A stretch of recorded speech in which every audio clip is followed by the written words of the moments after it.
سورہ فتح آیت نمبر 29 کا ایک جز۔ اعوذ باللہ من الشیطان الرجیم، بسم اللہ الرحمن الرحیم۔ سیماہم فی وجوہہم من اثر السجود، ذالک مثلہم فی التوراۃ، صدق اللہ العظیم۔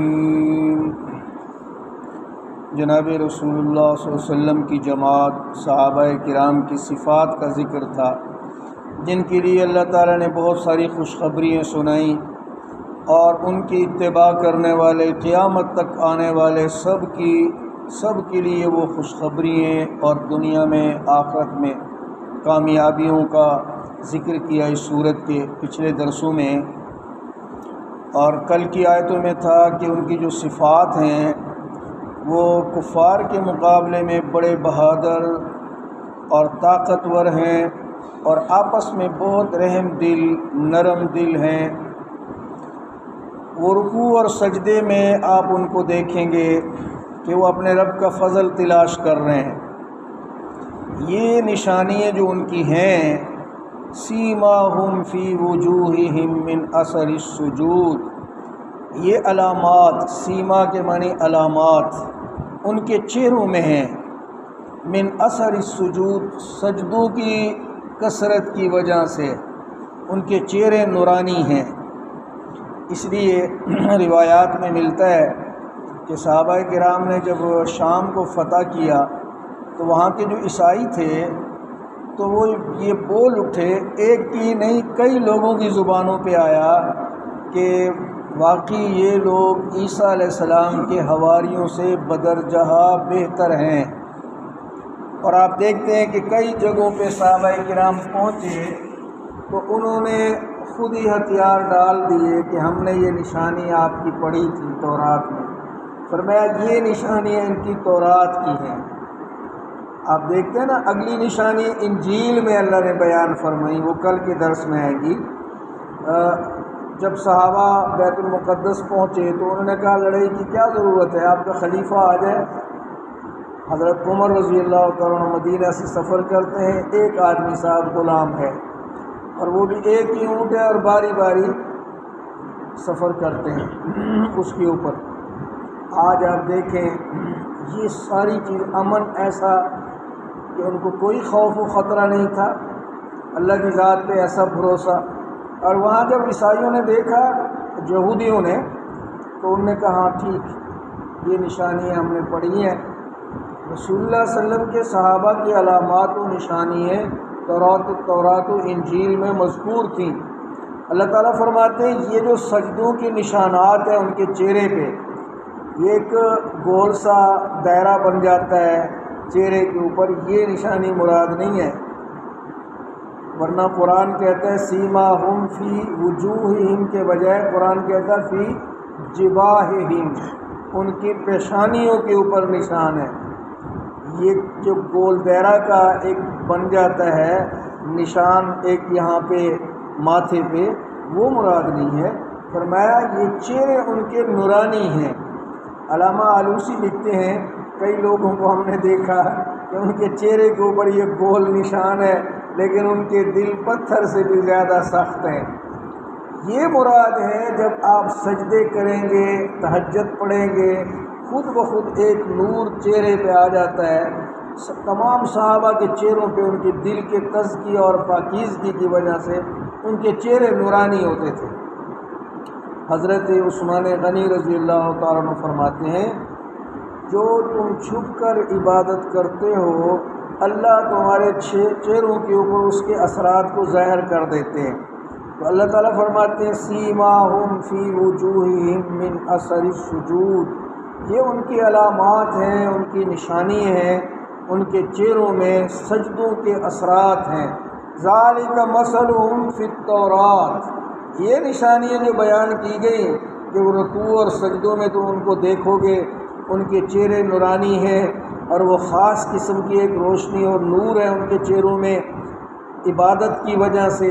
فرمایا یہ مثال ہم نے تورات میں بیان کر دی تھی کہ جناب رسول اللہ صلی اللہ علیہ وسلم سید الانبیاء جو آخر میں تشریف لائیں گے ان کے ساتھیوں کی، صحابہ کی یہ علامات ہوں گی۔ آج بھی رسول اللہ صلی اللہ علیہ وسلم نے فرمایا کہ جو ایک صحابی نے عرض کیا رسول اللہ صلی اللہ علیہ وسلم میں چاہتا ہوں کہ جنت میں آپ کی بھی ساتھی، آپ کا ساتھ ہو، رفاقت ہو، کیونکہ دنیا میں صحابہ کو ایسی محبت تھی۔ وہ عرض کرنے لگا یا رسول اللہ کچھ دیر آپ کو نہیں دیکھتے، زیارت نہیں کرتے تو ہم بے چین ہو جاتے ہیں، تو جنت میں تو بڑا وقت ہوگا تو میں چاہتا ہوں کہ آپ کے ساتھ ہو۔ تو رسول اللہ صلی اللہ علیہ وسلم نے فرمایا ٹھیک ہے، پھر نفل زیادہ پڑھے کرو، سجدے زیادہ کرو۔ ہم لوگ تو بس بھاگتے ہیں نا۔ یہ جو عبادت ہے نماز، تہجد، اس لیے شاہ ولی اللہ رحمہ اللہ لکھتے ہیں، فرمایا اس زمانے کے مجاہدوں کے لیے تو تہجد بھی لازمی ہے۔ مجاہد کی بات کر رہا ہوں، علامتی مجاہد یا نام کے نہیں، جو اپنے آپ کو گنوائیں، وہ عاجز ہوتے ہیں۔ صحابہ کی عاجزی آپ دیکھیں، انکساری دیکھیں، اپنے ایمان والوں کے لیے جو ان کی عاجزی اور انکساری تھی۔ تو اللہ تعالیٰ نے فرمایا یہ مثالیں ہم نے تورات میں بیان کر دی تھیں۔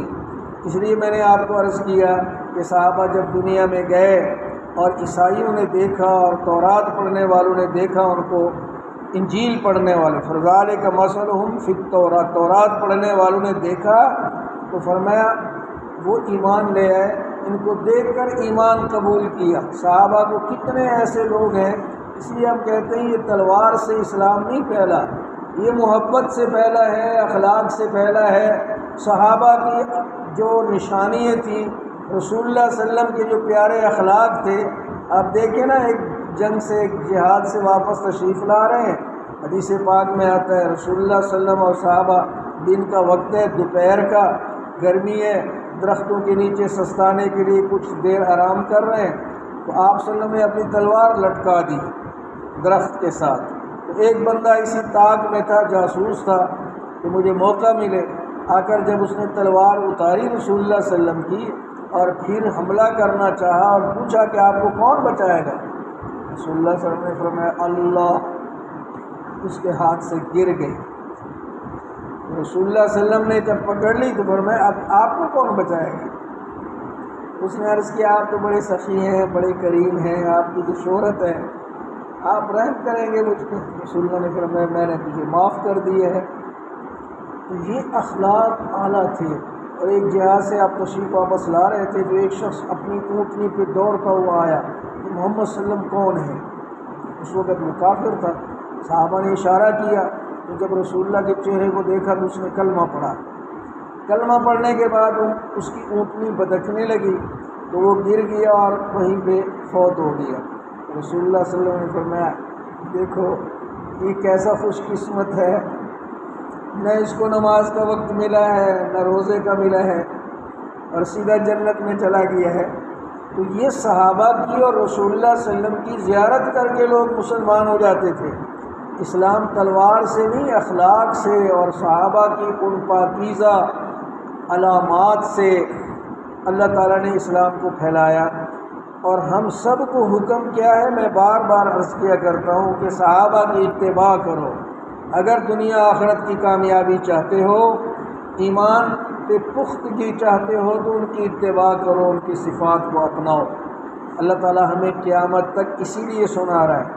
اور آج مسلمانوں سے فرض نماز ہی ادا نہیں ہوتی، تہجد تو چھوڑو، باقی نوافل۔ اس لیے نماز تو ایسا جزو ہے ایمان کا کہ اب کسی شخص نے ایمان قبول کیا، نماز کا وقت ہو گیا تو شریعت کہتی ہے کھڑا ہو جائے جماعت کے ساتھ، وہی حرکات و سکنات کرے جو لوگ پڑھ رہے ہیں، بعد میں سیکھتا رہے۔